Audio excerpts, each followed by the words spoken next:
I'm not getting audio on my your audio.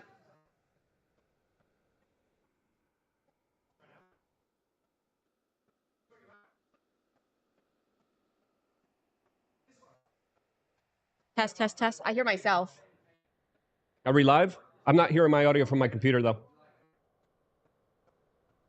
Okay. All right, just do the front screen.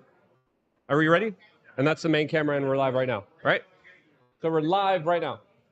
Welcome back, beautiful and amazing human beings. My name is Luke Radowski here of thebestpoliticalshow.com, and there's utter frickin' chaos breaking loose here at the Rumble headquarters. As of course, we are going to have a jam-packed show with some really awesome and incredible human beings, maybe even including Russell Brand, who said he would come on the show as well. But joining me for this conversation is going to be a lot of really awesome, incredible people, since we have so many important things to talk about.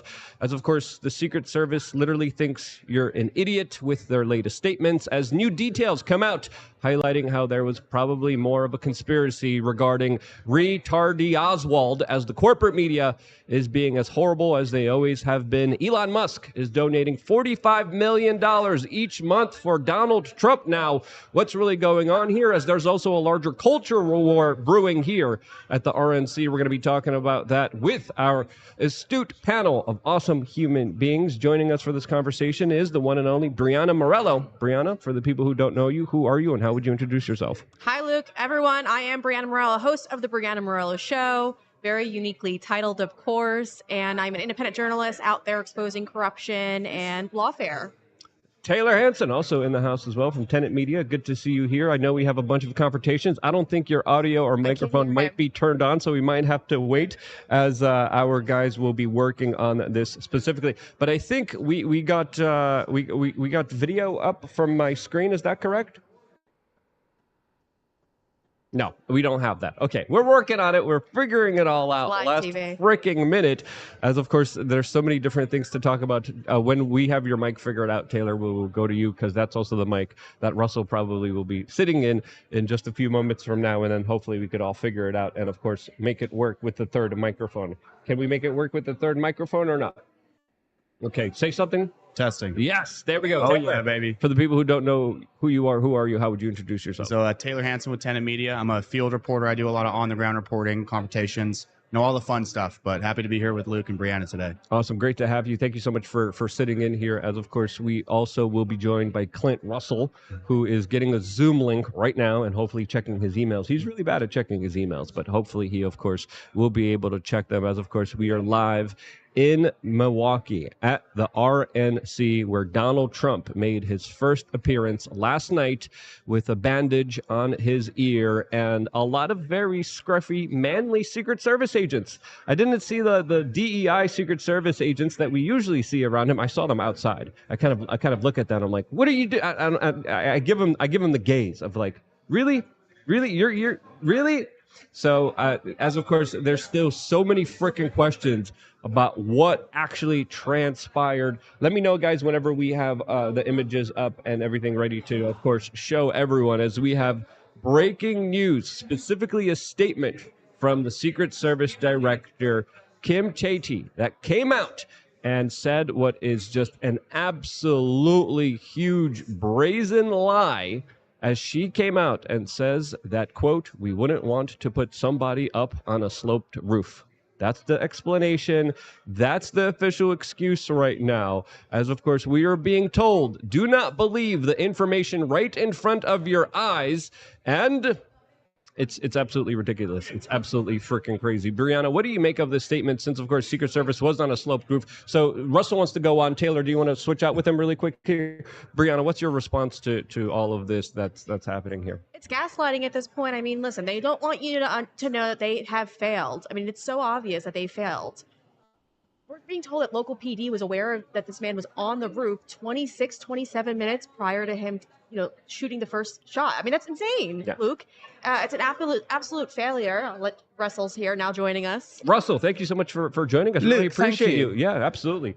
Brianna Morella, nice to meet you. It's a pleasure. It's an honor. We talked a little bit yesterday. You were talking about I'm a little kind of scared to approach this entire situation. You've talked to a lot of people. You've been able to have a lot of incredible people on your show here on Rumble. What's your kind of response? What's your take from all of this? Since it's very intense, there's a lot of information. There's a lot of noise. There's a lot of politicking going around. But obviously, everyone's talking about Trump's assassination. What's your kind of the attempted assassination? What's your take from everything that you're just getting inundated with? Luke, and Brianna, I feel so incredibly overstimulated by being here because when we spoke yesterday, we discussed that you've been to numerous conventions before. I've never been to one. So it's been such a short period of time encounter. Just while I was walking around this morning, JD Vance on a stroll, podcasting while Bongino's over there doing his thing, running into you and Jeremy from the quarter in. It's just been sort of overwhelming and extraordinary. And of course, as you point out, it's happening in the aftermath of this unusual, extraordinary political moment that is going to be, I suppose, defining and may have been yet more defining had the dynamics been different by a magnitude of a centimetre or so. I've been wondering in the conversations that I've been having whether this can indeed become a moment of unity and significant change, or will it become a moment of further polarization? Because I know we look at some similar content, although I bow to your superior knowledge when it comes to the more esoteric conspiracy theories that are out there. And I'm seeing sort of like, depending on what side of the establishment line you fall, this is something that's fascinating me. People saying, hold on a minute, who's the woman in the black hat? What's going on when those Secret Service officials move? But then on the other side of the aisle, and of course I don't mean the institutional political aisle, I mean the cultural aisle, people are saying, well, Trump dispatched with his security detail 2 weeks before. Essentially what I'm saying is there are conspiracy theories now in a portion of the culture that, were we talking about the pandemic, would not have entertained anything except for the legacy media position. I find it extraordinary. So to be in the middle of this event, part circus, part trade fair, it's really confusing and overwhelming. And I'm wondering how you feel about it, given that you are more experienced, because this is even for conventions, which I imagine are always heightened, this is a very particular event, I'm sure, isn't it? Oh, absolutely. This is a groundbreaking event that everyone's talking about, everyone's looking at, everyone's trying to assess and understand. And I think a lot of people are still very emotionally high after the latest events where literally it was just a centimeter away from destroying this country from within. We were so lucky. We were so blessed, because if the outcome was a little bit different that particular Saturday, the country would be totally different than it is right now. And I think a lot of people realize it. And I think a lot of people are on edge because they're understanding how fragile our entire system is. The media has been pushing a larger divide and conquer agenda for about 15 plus years, very, very heavily, pushing people on the opposite sides of the political spectrum, making people hate each other, making people not like each other. Echo chambers have created a system where we're not able to kind of understand each other. And I think now we have reached a crucial point where people are saying, wow, this is real. The game has changed. The rules are totally different. And I still see an aspect of the RNC and the Republicans trying to play by these specific rules, but I see them absolutely faulting and not understanding the bigger consequences here and the bigger kind of realization that the government here is lying through their teeth. The Secret Service released a statement today saying that they didn't have agents there at that particular rooftop where this shooter was because the roof was sloped. That's an obvious lie, because sniper teams were on another sloped roof. So why are they so blatantly lying? As we also found out that the sniper was literally on top of a police command headquarters. Police officers saw him for 26 plus minutes on the roof, and they decided to still let Donald Trump speak. They never took him off of the stage. That, to me, clearly highlights how there's a bigger agenda at play here and something far more sinister than I think a lot of Republicans even want to realize. And I think that realization is slowly creeping in as we're finding out more and more about the anomalies of these stories and the stories of how, hey, They're lying through their teeth. They failed their job. They didn't do a good job at all. But more importantly, I think they were personally complicit in what was the attempted taking of Donald Trump's life. That's my particular take on it. I don't know if you have any particular aspects, whether it was just gross incompetence or whether it was a deliberate kind of attack on Donald Trump. Well, obviously, I've heard that the argument of is it gross incompetence or is it something more insidious and nefarious? And I suppose listening to you here, it's plain that, as is often the case in the last few years, it seems, ulterior motives and secondary narratives that are not immediately revealed. The word you used was anomalies, and that seems like an accurate one. To not have Secret Service on a roof on the basis that it is sloped doesn't seem to be a sufficient reason. That's like not having someone on a grassy knoll because it's too grassy. Secret Service have got to get themselves into these quarters and into these conditions. I was listening to you very intently, and this came to my mind. You know the famous phrase that Ben Shapiro often cites as having come from Andrew Breitbart, politics is downstream from culture. Well, culture is downstream from technology. And I think that where we are now in the independent media space is that now new immediate narratives and counter-narratives are formed in real time. If Elon Musk, whatever you think of him, did not own X, you would not have access to this plethora of ideas and theories that are being widely populated now. That stuff would have been blocked and censored and shadow banned and controlled. Now we're in a space that is going to become increasingly difficult to marshal. And I wonder if the Republican Party movement or the Democrat Party movement will have the agility to adapt to a political sphere that's changing because it's being driven by technology and culture more than it's being driven by ideology. So I would anticipate that in the next few years, regardless of the result of the election in November, which increasingly seems likely, of course, to be a Trump-Vance victory, unless, of course, there are further unusual events between now and then, is I would say that how is government of this nature going to adapt to the new mercurial conditions that they find themselves Exactly. in? Well, thank you for being a part of the independent media. Thank you so much for allowing people to have different particular voices and highlighting that, because I think it's more important than ever as psyopses, as major kind of conspiracies are being unraveled in real time. And I think now we're living in a very so important time where the Rumbles, the Twitters are allowing free speech on a way where we never had that opportunity before. And I thank you for taking full charge of it. I know you got to go because your team has to get you out of here. Yeah, I've got to go somewhere else. Isn't it so weird here? Luke, absolutely crazy. Brianna, thank you for your time, and I apologize for making you late for your stream, and I apologize to your vast and wonderful audience. No worries. Thanks, man. Thank you so much for joining us, and stay tuned. We'll be in touch as Taylor's going to come in now, and of course we're going to be working on, great to have you, we're going to be working on having Clint Russell on as well. The team's probably calling him. He should check his email. I am making sure that we are also live on YouTube right now. Brianna, take it from here because I got some technical stuff to take care of now. Perfect. So I actually wanted to jump into and say this. You know, Russ made a great point. I think that we do kind of live in two different Americas. It feels like, because half of the country is getting one message and the other half of the country is not getting the other message. And it's interesting because in my family alone, I could speak to this. We've got members of my family who are right-leaning and members who are left-leaning. And when we sit there and we go through these political arguments, they think I'm making up half the things that I know are real and exist, like videos we've seen, all of these things that I know are real. They're telling me, no, that never took place. That never happened. It happened. I saw it with my own eyes. But again, more proof that we're living in two different Americas. Now we have the FBI who's going to step in this investigation and be the ones to lead it. Americans at home right now, if you've been paying attention, if you've been watching my show, Luke's show, all these shows, we're all telling you the FBI has been full of it. They've been lying to the American people. They've been ripping off doors off hinges for those who participated or went to a rally on January 6th. They went and raided the president's home. They've done so many things that just completely abolish their credibility as a law enforcement agency.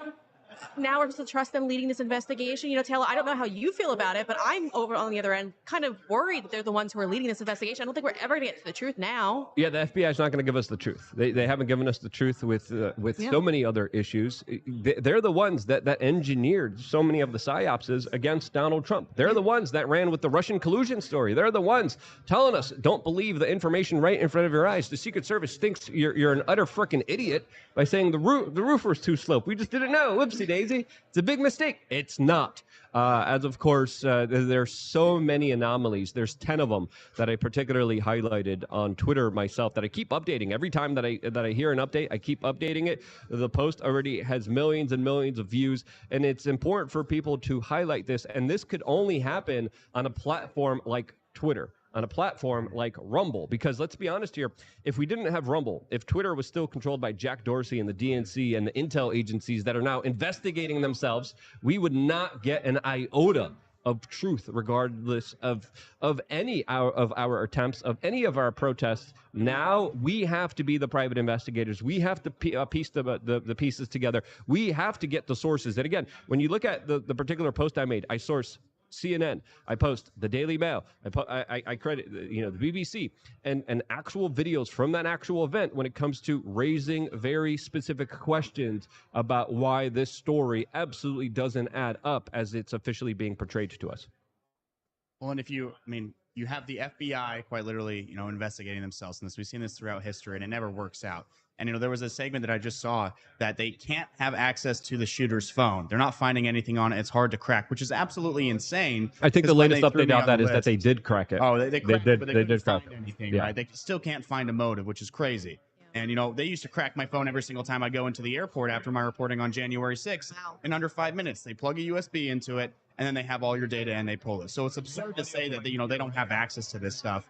But then all these discrepancies are coming out. There's only so much coincidences that can happen, and they don't want to put them on a slanted roof, but you literally have shooters on the slanted roof. And, is putting shooters that are supposed to protect President Trump on a slanted roof, to protect them from safety, and they don't want anybody to fall off to get hurt, is that more important than actually saving people's lives?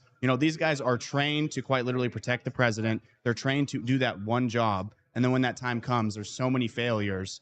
It just doesn't add up. Keeping the president up there for 26 minutes. Yep. They know a crazy man is on a roof.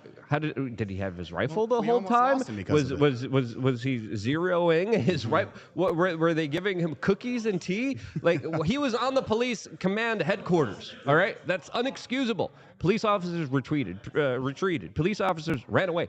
It's absolutely just outright disgusting to see how this entire event. Man, because of it, Corey was shot and killed, and we saw the repercussions with his family.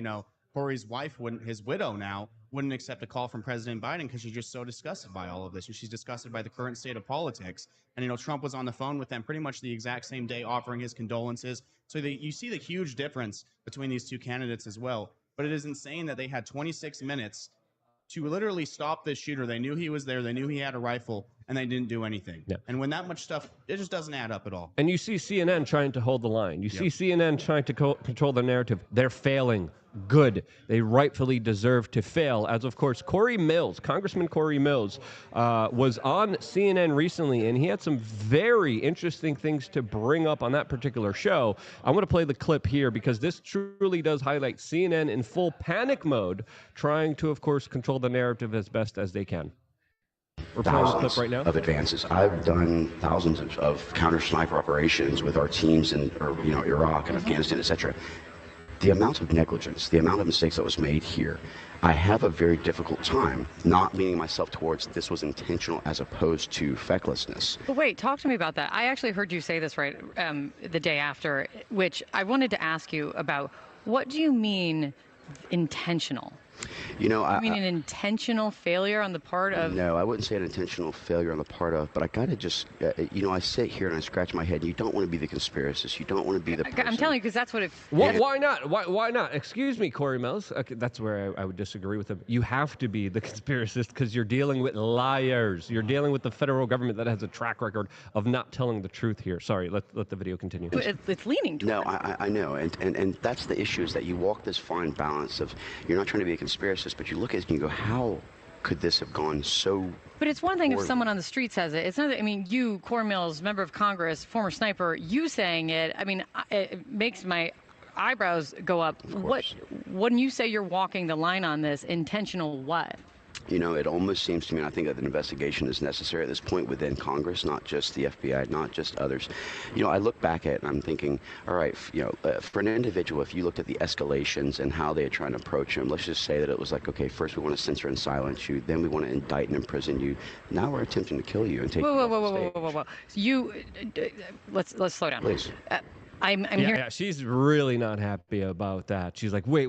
You're saying the government is after Trump? No, never. Way. And then Corey Never. brought up the indictments, the impeachment, the specific Russian collusion hoax, which the intel agencies ran against him, the charges, the indictments, the arrest, the sentencing that he was supposed to go through. All of it failed step by step by step. So obviously the next logical step, if you're trying to stop a man politically from taking power, as historically happens in third world countries, as our country is becoming more and more of a banana republic, is to take out that political leader. So it made sense. And of course, it was me, it was Tim Pool, it was Alex Jones, it was Tucker Carlson saying, there's going to be an assassination. There's going to be a larger attempt to take his life. We were calling it weeks, days, and months in advance. It happened, and this should be a huge wake-up call to the right-wing Republican Party. And sadly, I see a lot of people saying, I really like sleeping in. I still want to sleep. I still want to be in delusion. And to me, that kind of notion is just absolutely wrong right now.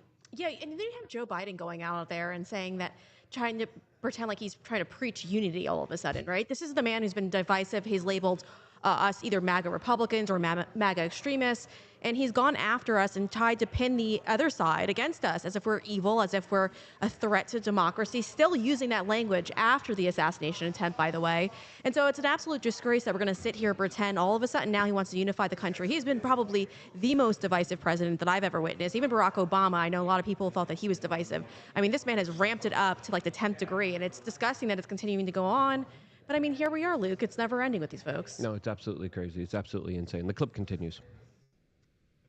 I want to jump ahead of things, but I'm also hearing you jumping ahead of things. Well, actually, I'm just looking at all the different possible capabilities. You know, one of the things as a military member, one of the things as a person who's running the special operations communities before, one of the people who's actually done this is that you look at all potential analysis, right? Donald Trump and his team have said, No, I agree. Dial it back. Do not blame this on Joe Biden. Oh, well, actually, I didn't say Joe Biden, to be completely Who's the clear. they then? Let's be very specific. Well, that's what the investigation has to do. Was it local law enforcement that had made the mistakes?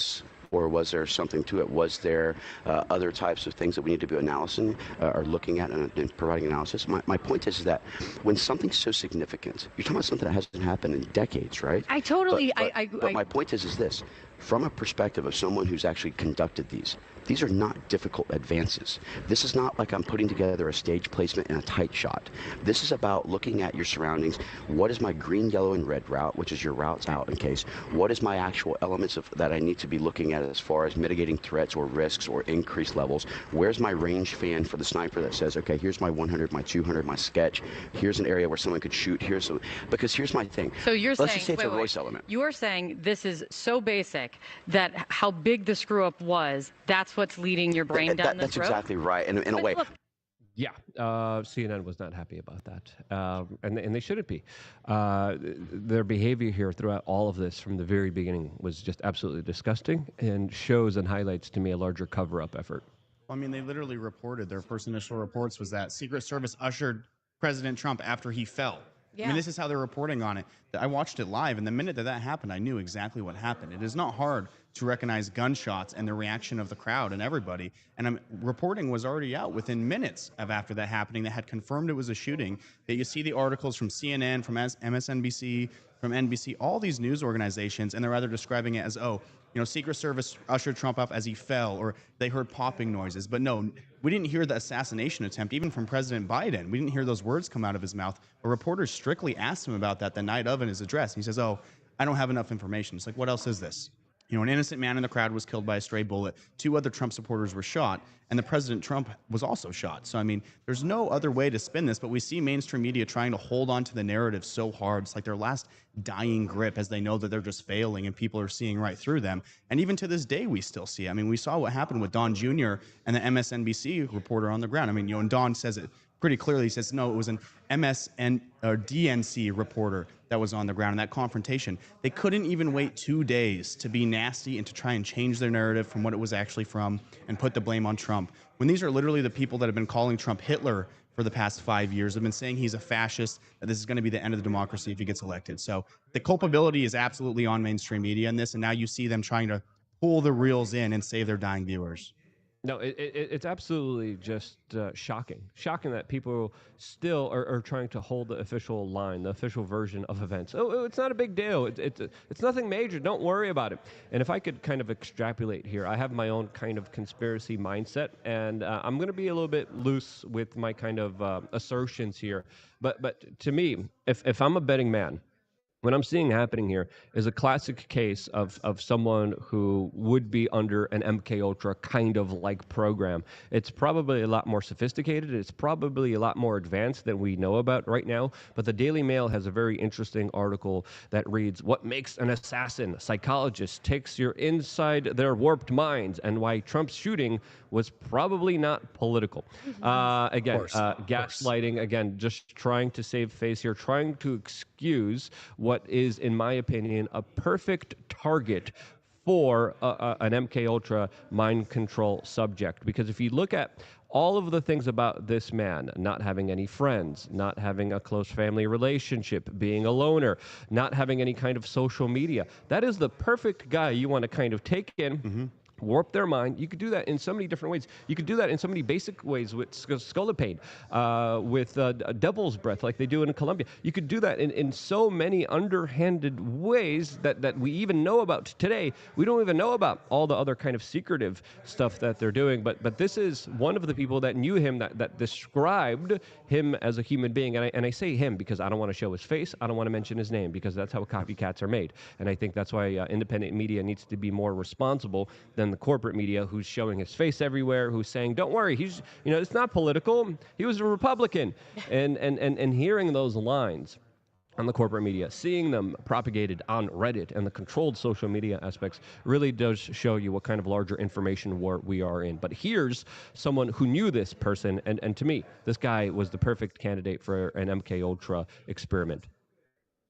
In what way can you explain? I mean, he would sit alone at lunch. I mean, he was just an outcast, and you know how kids are nowadays, so they're gonna see someone like that, and they're gonna target him because they think it's funny or whatever. So it's the best way I can describe it.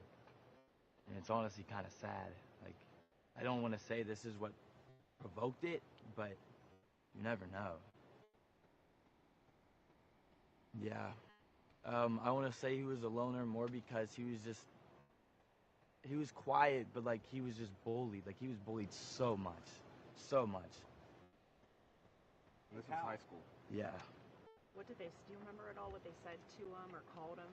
No. He was just made fun of, I guess, for the way he dressed or his appearance. Now, this is important what he brings up here, because there are other kind of moments in the FBI's history where they knowingly go after loners, they go after people with mental disabilities, and they try to get them to engage in acts of terrorism. They've been caught literally hunting on mentally ill children to try to coax them into doing larger devious actions. So they have a track record. They have a history of doing this. And again, I'm not saying that this is 100% proof that I know exactly what happened here, because we don't. We're extrapolating here. We're kind of assuming what kind of happened here. That's my larger kind of assessment off of my kind of reaction to all of this. I don't know if you guys think I'm crazy, or if you think I'm right, or if you guys have any of your own kind of assumptions to what you think is the potential of what happened here.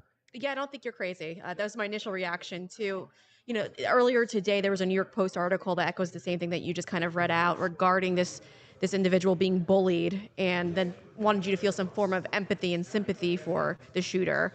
I don't have that, and I think what you just said was spot on, because they look and they prey upon those individuals. And sadly, what we had unfold today, I have to wonder, they said they found some type of explosives in his vehicle. Yep.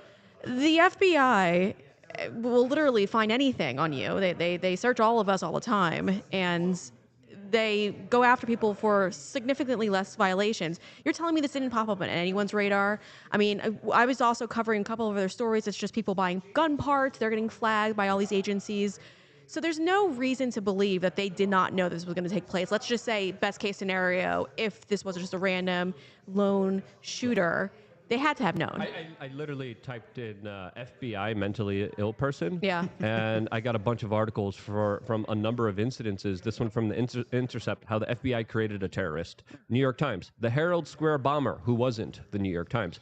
And then, of course, Intelligentsia are here. Man accused of right-wing bomb plot is mentally ill, was entrapped. And again, these entrapment efforts previously by the FBI need to be brought up to the general public, because a lot of these right-wingers, a lot of these Republicans here are like, the FBI wouldn't do that. We got to back to blue. And I'm like, you don't understand how many different layers there are to this. And in my experience being in this business for over 20 plus years, I see the writing on the wall. I see all the things that they're doing, what they're capable of doing. And this is why the hardcore independent media folks were saying they're going to take Trump out. They're going to, it's only a matter of time until they try to take his life. I still think Trump isn't safe. I still think there's going to be larger problems ahead, and there could be an actual kind of situation where we talked about it last night, where there could be attempts on the life of Kamala Harris and Joe Biden, which, again, we should absolutely call for peace. We should call for de-escalation now more than ever, because I see the writing on the wall, and I'm going to extrapolate here, but that's the next step that I kind of see unfolding here, which would be a perfect excuse to, of course, swing the pendulum back, and then, of course, change this election cycle as dramatically as it already has been changed through the attempted assassination of Donald Trump. No, I think you're completely right. This is the FBI's MO, essentially. They've been caught doing this so many times with the Gretchen Whitmer stuff. I mean, and that's just the surface level of this is just what we know about. And there's dozens of events that we've seen them do this time and time again. They take a malleable mind and they mold it to do their will. Whether they supply the firearms, they supply the ideas. I mean, this is on the record. This is what they do. And to say that, I'm waiting for the meme to come out, the Bart Simpson meme that we see every single time there's a school shooter now, of where, we admit, we knew about him beforehand. Yeah. And I guarantee you a report comes out later on that they were on, his record, that, they had been monitoring him of some sort. And then what do we have? Oh, it's an intentional malice by the FBI to allow something like this to happen. And to say that they didn't know about somebody like this is absurd. I mean, they literally dug into every single corner of my life because I recorded a video. Yeah. And they do this to regular day Americans every single day. Yeah, you're the terrorist. You're investigating. You're spied on. You're stopped at TSA. Mm-hmm. They go through every little personal belonging you have. They did it to me throughout the beginning of my career.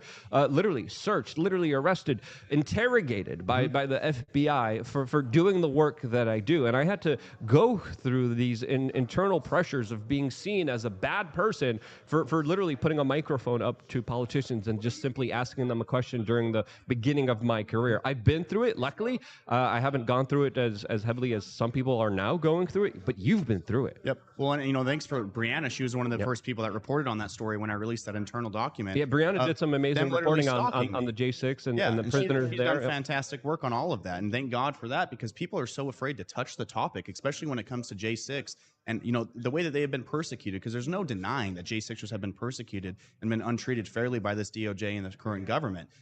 How do you follow a journalist around for 2 years, spend $100,000 of tax-paying money because he recorded a video and he spoke honestly and accurately about what actually unfolded? So to say that the FBI had no idea or nor foreknowledge about this, of course, if we don't know, we're just speculating, but I could almost guarantee it. I would bet money, with the years that I've been in the industry, the stuff that I've seen on the ground, the patterns that we've seen from the FBI, that he was on their radar before the shooting. Absolutely, 100%. Loner, interested in firearms, and but hey, he's a Republican, so now we can just write it off. Even a Republican that donated to Act Blue, which how often do we see that? Right? Oh, you don't donate to Act Blue?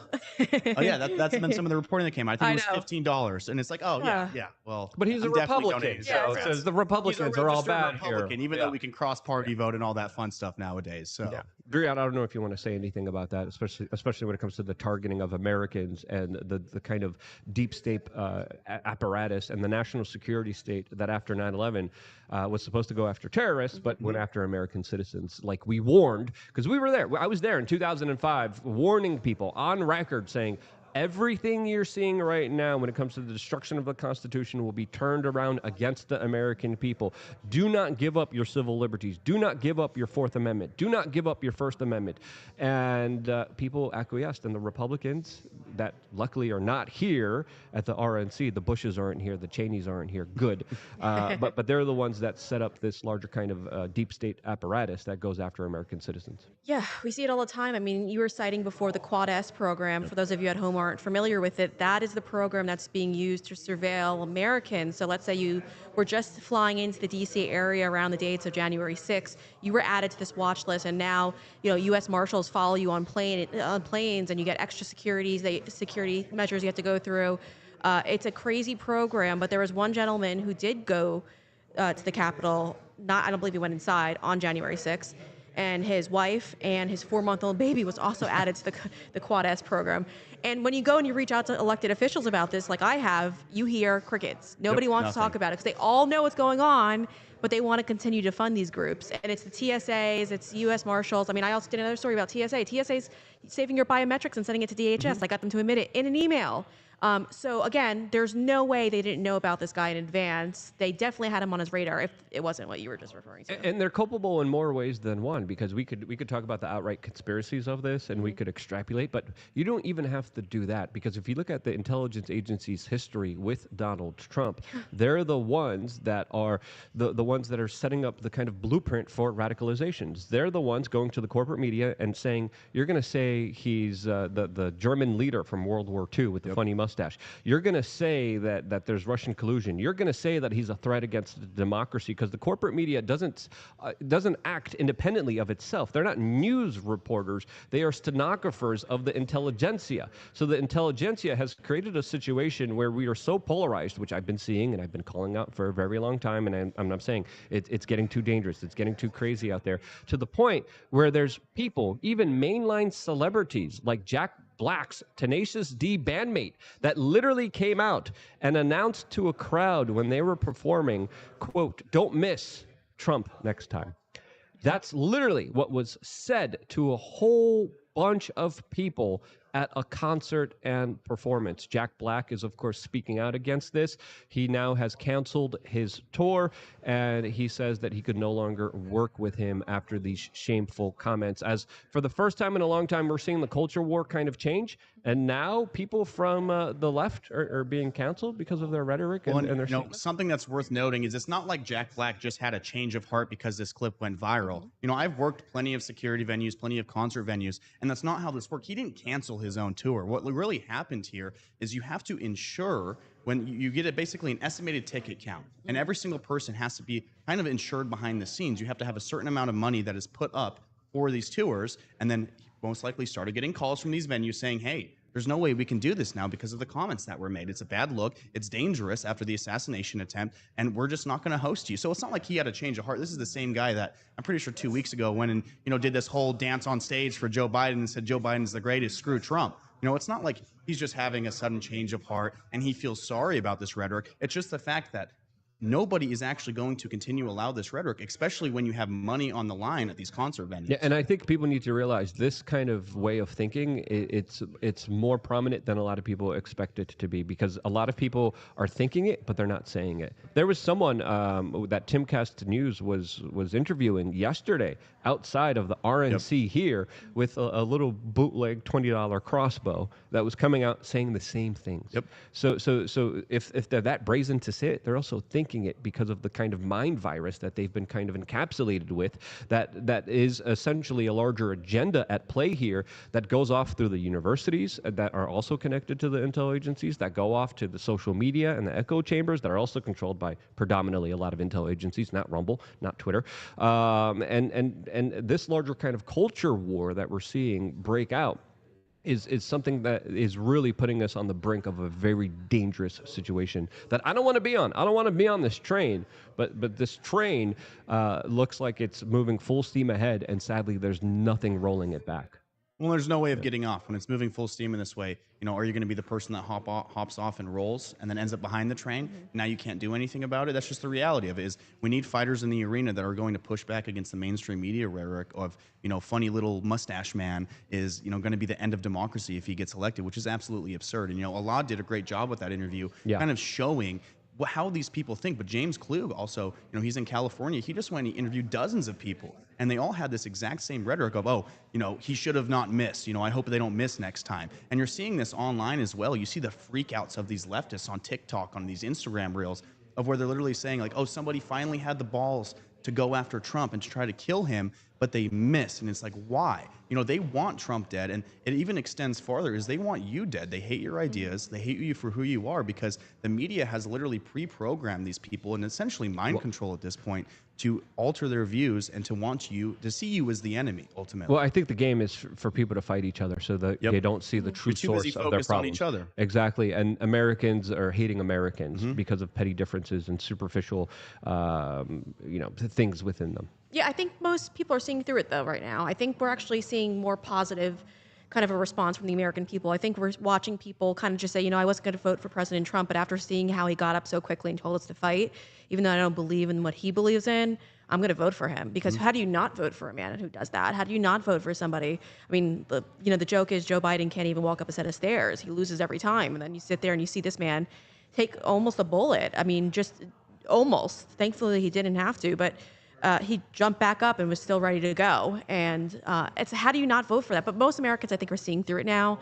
I think the ones that are on the far left are the ones who are writing all those nasty things on social media. They're the ones that are also saying that, oh, it was fake, even though it's crazy. Corey Comprator was literally killed in the crowd, and they think that Trump is willing to take an AR-15 bullet to his ear, which I'm going to say right now, I know a lot of great marksmen, a lot of special forces guys, and they've all said the exact same thing to me. They said no one can line up that shot. Nobody can actually make that shot and know that they're not going to kill him, especially with his mannerisms. He's looking at the Border Patrol chart, and Trump later said, yeah, Border Patrol saved my life. Yeah. So it's insane that we see this rhetoric coming out, but I do feel like we're kind of having a return to sanity for the most part. Some people are too far gone, and they're always going to be in this crowd, and there's nothing you can do about that. There's always going to be the radicals, especially on the far left.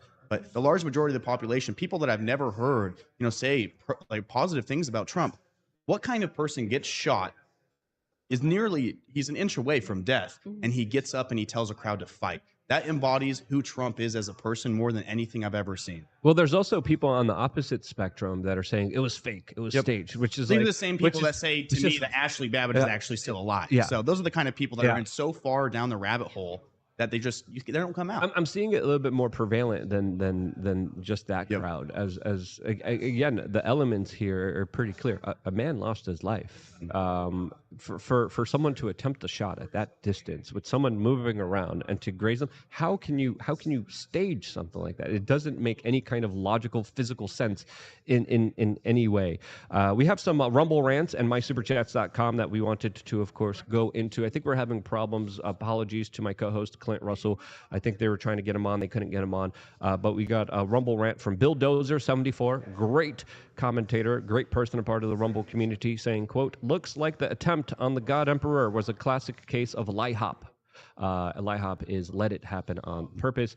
I'm even going further. I think made it happen on purpose. I don't know if you guys are LIHOPers or MyHoppers, but I'm a MyHopper myself. Yep. Yeah. Where do you guys stand? I'm in the same boat as you. I mean, there's so many failures, right? There can only be so many coincidences with the police knew that he was there. I believe it was 26 minutes beforehand. Yeah. You have 2 interviews on record of people literally saying, hey, we warned Secret Service, we warned the police, they didn't do anything about it. You have the cop that came face to face with him and didn't do anything. He climbed back down the ladder. You have the drone shot that they took a picture of him and said that, hey, this guy is, a person of interest for us. We need to watch out for him. And then on top of it, he's on top of the police headquarters. Like, how many failures can there be until you start asking questions that, I would say are very appropriate? And some people get mad when you get into commentary like this and like, oh no, it was just negligence. It's like, how much negligence can there be from people that are supposed to be trained to do one thing, and that's protect President Trump? Yeah. We got another one from Very Motley saying, wow, Russell Brand and Luke in the same video. I'm going to save so much time wasting watching them together. Good. They left me out of that one. Yes. Little Drinky Poo says, why did we give up our Fourth Amendment rights if the Patriot Act approves mass surveillance and is completely useless against all these shooters? Great question. As of course, we have a surveillance state that watches and tracks every one of our movements, and we've criticized it from the very beginning. Even before Edward Snowden came out, I was confronting General Hayden of the CIA saying, why are you spying on people's private wiener pictures and private conversations that they're having with their loved ones and spouses? Because NSA agents back in 2006 were caught literally, family-friendly show here, literally pleasuring themselves to private photos from private individuals, from private citizens that they were able to capture. So that's the type of story, that's the type of insight that is really critically important, because they have everything. They have all of your data, they have all of your wiener pics, all of them. I make sure to give them extra, personally myself. Me too, don't worry. So I make sure. Me, Brianna, huge. She sends me them all the time. But this is the real kind of point that I definitely agree with you, Crash Bandit. Sorry, little drinky poop. We got another one by Crash Bandit saying, WTF, I asked ChatGPT today, who was the person that shot Trump over the weekend? It said there was no credible information. It was likely a rumor or misinformation. I live in a clown world. Absolutely. Makes perfect sense. Also, before leaving here, Brianna's going to be doing a show right after this It's one. actually going to air at 7 o'clock tonight. Okay, so we're not going to be going live right after this. So we're going going to be able to have a little bit more time with you guys as well. Perfect. Because I also want to discuss the larger kind of culture war that's also unfolding right now within the RNC. A lot of people are mad at Amber Rose. I want to get your comments on that, which I think are pretty interesting. Matt Walsh and the Daily Wire are making some very interesting comments as well. But before doing all that, we want to tell you about one of the companies that, of course, we work with, and that, of course, is landofbiltong.com, a family-friendly snack, low in carbs, packed with protein. Biltong is the ultimate health snack. It is a great source of iron, also serves as a great source of several other essential nutrients, including magnesium, potassium, and B vitamins, which translates into an exceptional gains in all aspects of life. If you follow a high-protein diet, definitely go check out Land of Biltong. Code WRC for free shipping and code WRC10 for 10% off any purchases over $50. I like these guys. They support us. They support a lot of independent media. They do a lot of good stuff. The city is after them. The local government is trying to shut them down. So go out there and support them, since, of course, these guys support us and allow us to be here as an independent media organization. It's very important to support the sponsors. They do a great product. I really love them, and it's a perfect snack. I really, really do appreciate them. Land of Biltong, my producer, will, of course, put it in the comment section so you guys will be able to click on it and support the companies that support us. As, of course, the next thing that I quickly wanted to discuss with you guys is, of course, the larger controversy happening right now within the RNC, as a lot of people aren't happy with the lineup. A lot of people are saying the right-wingers are kind of pandering too much to diversity and to the larger kind of woke cult. What do you guys think of that, especially with last night's performance? Yeah, I mean, I understand. So I was always the kind of person like find middle ground, and now I understand why I'm no longer an advocate for finding middle ground, because you give them an inch, they take a mile. And so I understand where people like Matt Walsh are coming from on this front. Maybe not so aggressively. I don't understand the attacks. You know, you're going to mention Amber Rose in just a second. I think she gave a great speech. Don't agree with what she said in the past. Don't agree with her political beliefs. But we're in a time where we need everyone on board. And so I welcome anyone who wants to support what we support, which is President Trump being reelected in November. And so I'm on board for that. But I understand why people are saying that we probably should distance ourselves from these individuals.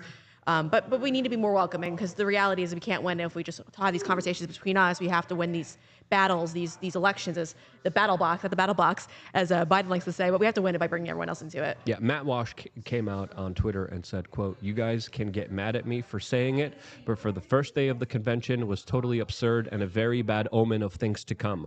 Trump has never made more momentum or goodwill, and the RNC decided to use that to push a message of diversity and inclusivity rather than using it to advance anything resembling a conservative agenda. I call it as I see see it, and that's what I saw.